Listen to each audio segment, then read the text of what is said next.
അപ്പോൾ രാവിലത്തെ ബ്രേക്ക്ഫാസ്റ്റ് ഒക്കെ കഴിഞ്ഞിട്ടേ പിന്നെ ഇതാ ഉച്ചത്തേക്കുള്ള പരിപാടി അങ്ങ് തുടങ്ങിയിട്ടുണ്ട്. അപ്പോൾ അമ്മ നേരത്തെ ഇതാ ചോറൊക്കെ ഒന്ന് കുക്കറിൽ വേവിച്ച് വെച്ചിട്ടുണ്ട്. അപ്പോൾ ഞാനിതാ പയറൊന്ന് മെഴുക്ക് വരട്ടുന്നുണ്ട്. അപ്പോൾ നീളം പയറാണ് കേട്ടോ, ചുമന്ന പയറും പച്ച പയറും കിട്ടിയിട്ടുണ്ട്. അതൊന്ന് ഇതാ മെഴുക്ക് വരട്ടാൻ വേണ്ടി വെച്ച് ഉപ്പ് ഇട്ട് പിന്നെ ഇതാ മിക്സ് ചെയ്ത് ഒന്ന് അടച്ച് വെക്കുന്നുണ്ട് വേകാൻ വേണ്ടിയിട്ട്. അത് കഴിഞ്ഞിട്ട് ഞാനിതാ മീൻ കഴുകാൻ വേണ്ടി നിന്ന് കേട്ടോ. അപ്പോൾ നമുക്കിത് ചുമന്ന കൊഞ്ചാണേ കിട്ടിയിട്ടുള്ളത്. അപ്പോൾ ഞാൻ അതേ ഈ ചുമന്ന കൊഞ്ച് വാങ്ങാറില്ല കേട്ടോ. അപ്പോൾ ഏട്ടനാണ് വാങ്ങിക്കൊണ്ട് വന്നത്. ഞാൻ മിക്കവാറും കറുത്ത കൊഞ്ചാണ് വാങ്ങാറുള്ളത്. അപ്പോൾ ഈ ചുമന്ന കൊഞ്ചിൽ മാംസം കുറവായിരിക്കും കേട്ടോ, അതിൻ്റെ തല മാത്രമേ ഉണ്ടാവുള്ളൂ. അങ്ങനെ ഇതാ ഞാൻ കഴുകുന്നുണ്ട് കണ്ടോ. ഇതിൻ്റെ മാംസം കുറവാണ് കേട്ടോ, കുറച്ചേ ഉണ്ടാവുള്ളൂ. നമ്മളിത് ഫ്രൈ ചെയ്ത് കഴിഞ്ഞാൽ ഒന്നും കാണില്ല കേട്ടോ. ഇവിടെ ആണെങ്കിൽ മക്കൾക്ക് ഏട്ടനൊക്കെ ഫ്രൈ ആണ് ഇഷ്ടം, അതുകൊണ്ട് കൂടുതലായിട്ട് കറുത്ത കൊഞ്ചാണ് വാങ്ങാറുള്ളത്. മീനൊക്കെ കഴുകി കഴിഞ്ഞപ്പോൾ ഞാൻ അങ്ങ് ഞെട്ടിപ്പോയി കേട്ടോ. ഒരു ചട്ടി നിറയെ തോടും പിന്നെ കുറച്ച് മാത്രമേ മീനായിട്ട് കിട്ടിയിട്ടുള്ളൂ.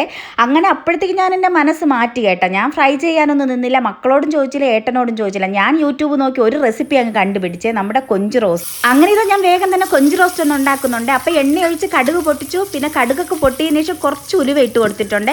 അതും ഒന്ന് മൂത്തതിന് ശേഷം 1-2 അല്ലി വെളുത്തുള്ളി പിന്നെ കുറച്ച് ഇഞ്ചി പിന്നെ ഒരു പച്ചമുളക് ഇട്ട് കൊടുത്ത് അതും ഒന്ന് മൂത്തതിന് ശേഷം കുഞ്ഞുള്ളി ഇട്ട് കൊടുത്തിട്ടുണ്ട്. എന്നിട്ട് കുഞ്ഞുള്ളിയും ഒന്ന് മൂത്തതിന് ശേഷം പിന്നെ പൊടികൾ ഇട്ട് കൊടുക്കുന്നുണ്ട്. മഞ്ഞൾപ്പൊടിയും മുളക് പൊടിയും കുരുമുളക് പൊടി ഇട്ട് കൊടുക്കുന്നുണ്ട്. പൊടികളൊക്കെ ഒന്ന് മൂത്തതിന് ശേഷം പിന്നെ ഞാൻ ആ ഉള്ളിയും എല്ലാം കൂടെ ഒന്ന് മിക്സ് ചെയ്യുന്നുണ്ട് കേട്ടോ. അങ്ങനെ നമ്മുടെ ഉള്ളിയും പൊടികളൊക്കെ ഒന്ന് നല്ലതുപോലെ ഒന്ന് വഴറ്റിയതിന് ശേഷം പിന്നെ പകുതി തക്കാളി ഇട്ട് കൊടുക്കുന്നുണ്ട്. ഒരു തക്കാളി ഞാൻ എടുത്തിട്ടില്ല, പകുതി എടുത്തിട്ടുള്ളൂ. പകുതി തക്കാളി ഇട്ട് കൊടുത്ത് അതൊക്കെ ഒന്ന് മിക്സ് ചെയ്യുന്നുണ്ട്. അപ്പോൾ തക്കാളിയൊക്കെ ഒന്ന് മയങ്ങി വന്നതിന് ശേഷം പിന്നെ ഞാൻ കഴുകി വൃത്തിയാക്കി നമ്മുടെ കൊഞ്ചിട്ട് കൊടുക്കുന്നുണ്ട്. അപ്പോൾ കൊഞ്ചും ഇട്ട് കൊടുത്തിട്ടുണ്ട്, കറിവേപ്പിലയും പിന്നെ ഉപ്പും ഇട്ട് കൊടുത്ത് ആ കൊഞ്ചൊന്ന് മിക്സ് ചെയ്യുന്നുണ്ട്. അപ്പോൾ നമ്മുടെ മസാലയൊന്നും ഞാൻ മിക്സ് ചെയ്യുന്നില്ല, കൊഞ്ചൊന്ന് മിക്സ് ചെയ്ത് അടച്ച് വെക്കുന്നുണ്ട് കേട്ടോ.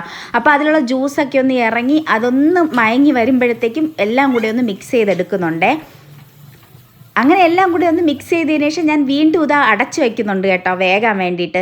ഇനി അത് ചെറുതീയിലിരുന്ന് നല്ലതുപോലെ വെന്തൊന്ന് കുറുകി വരും. നല്ലതുപോലെ വെന്ത് ചുരുങ്ങി നല്ലതുപോലെ ഒന്ന് കുറുകി വന്നതിന് ശേഷം പിന്നെ ഞാൻ ഒഴിച്ചു കൊടുക്കുന്നത് നമ്മുടെ തേങ്ങാപ്പാലാണ് കേട്ടോ. അപ്പോൾ നല്ല കട്ടിയുള്ള തേങ്ങാപ്പാൽ ഞാൻ എടുത്ത് വെച്ചിട്ടുണ്ട്, അതും കൂടെ ഒന്ന് ഒഴിച്ചു കൊടുക്കുന്നുണ്ട് കേട്ടോ.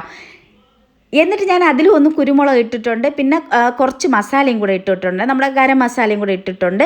എന്നിട്ട് നല്ലതുപോലെ ഒന്ന് മിക്സ് ചെയ്തതിന് ശേഷം ഞാൻ വീണ്ടും അടച്ച് വെക്കുന്നുണ്ട്. ഇത് നല്ലതുപോലെ ഒന്ന് കുറുകി വരണം കേട്ടോ. അപ്പോൾ തേങ്ങാപ്പാലൊക്കെ ഒഴിച്ചിട്ടുള്ളതുകൊണ്ട് ഇത് ഭയങ്കര ടേസ്റ്റ് ആയിരിക്കും. അങ്ങനെ ഇതൊന്ന് കുറുകി വന്നിട്ടുണ്ട്. അപ്പോൾ ഞാൻ വേറെ കറികളൊന്നും ഉണ്ടാക്കാത്തത് കൊണ്ട് ഇത് കൂടുതൽ അങ്ങ് റോസ്റ്റ് ചെയ്തെടുത്തില്ല. കുറച്ചൊന്ന് ചാറ് നിൽക്കട്ടെ എന്ന് കരുതി ഞാൻ ഇങ്ങനെ തന്നെ എടുത്ത് കേട്ടോ. ഇത് കുറച്ചും കൂടെ നല്ലതുപോലെ കുറുക്കി എടുത്താലേ റോസ്റ്റ് ആകത്തുള്ളൂ കേട്ടോ. അപ്പോൾ ഇതാ മണം അടിച്ചിട്ട് മക്കൾ ഇത് അടുക്കളയിൽ വന്നിട്ടുണ്ട്. എന്നിട്ട് ഇതാ എടുക്കാൻ വേണ്ടി നോക്കിയതാണ്, കുറച്ചൊന്ന് താഴെ പോയിട്ടുണ്ട്. അപ്പോൾ ഇത് നല്ല ടേസ്റ്റ് ആയിരുന്നു കേട്ടോ, ഞാൻ ടേസ്റ്റ് ചെയ്ത് നോക്കിയപ്പോൾ. അപ്പോൾ ഇന്നത്തെ വീഡിയോ ഇത്രയേ ഉള്ളൂ. Tata bye bye, see U.